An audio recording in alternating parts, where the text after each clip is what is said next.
लातूर जिल्हा परिषदेमध्ये भाजपा राष्ट्रवादी महायुतीची सत्ता येईल असं ठामपणे आता सांगितलं जात आहे, कारण यश मिळालेलं आहे महायुतीला। यावर बोलण्यासाठी राष्ट्रवादीचे आमदार विक्रम काळे आपल्यासोबत आहेत, त्यांच्याकडून जाणून घेणार आहोत। प्राथमिक बैठक झाली भाजपा आणि राष्ट्रवादीची, काय ठरलं आहे? आपण पाहिले की आता जिल्हा परिषदेचे निकाल आलेले आहेत आणि जिल्ह्यामध्ये गेम चेंजरच्या भूमिकेत आम्ही आहोत।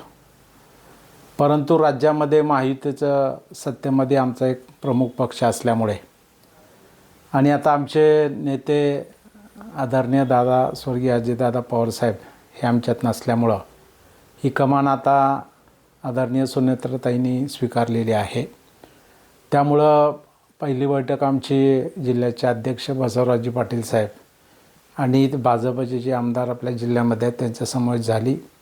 आमचे मंत्री माननीय बाबासाहेब पाटील साहेब होते, आदरणीय आमदार संजयजी बनसोडे साहेब होते आणि आम्ही त्यांच्याशी चर्चा केली। आम्ही त्यांना सांगितले की आपण आता सत्तेमध्ये यायचं असेल तर जिल्हा परिषदचा अध्यक्ष, उपाध्यक्ष आणि 4 सभापती अशी प्रमुख पदं त्याच्यामध्ये आहेत, तेव्हा समान वाटा असला पाहिजे आणि अडीच वर्ष या पद्धतीनं अध्यक्षपद दोन्ही पक्षाकडे असलं पाहिजे।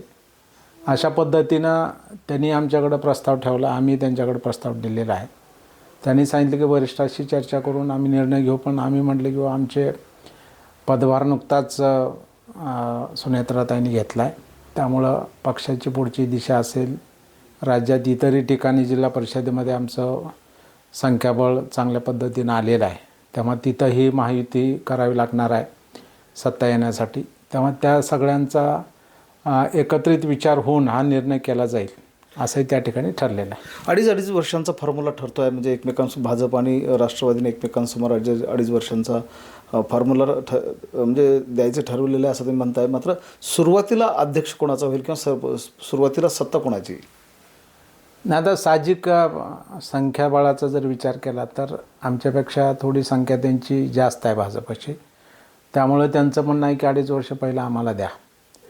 तेव्हा त्या अनुषंगानं शेवटी आमच्यावरती स्वर्गीय अजितदादा पवारसाहेबांनी संस्कार केलेले आहेत की शेवटी जनहित, लोकहित समोर ठेवून त्याला प्राधान्य देणं।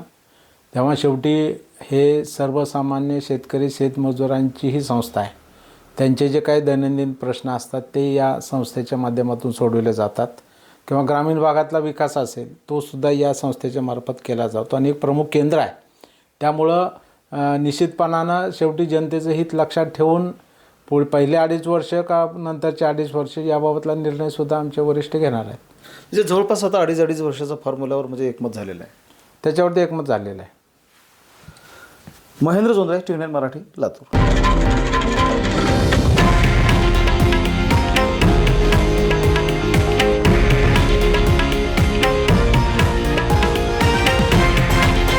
हे आहे देशातील नंबर 1 न्यूज नेटवर्क आणि आपण पाहत आहात TV9 मराठी, एकमेव।